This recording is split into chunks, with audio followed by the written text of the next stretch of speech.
How to cut background voice in Inshot or how to remove background voice in Inshot. Hello everybody, welcome back to the channel How to Apps. This is me Pipan Basnat, and today I'll guide you on how you can cut, trim or remove the background voice in Inshot from video.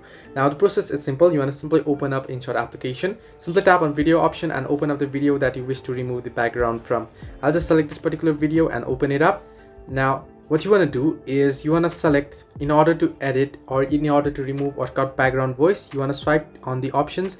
You want to select the video first and then tap on volume option. Once you tap on volume, you want to tap on extract audio option. Once you tap on extract audio, you can see the audio has been extracted. Now if you wish to just stream or cut, you can simply split it, the part that you wish to remove, and you want to split it and you can remove it from the mid and you can cut it, as you can see.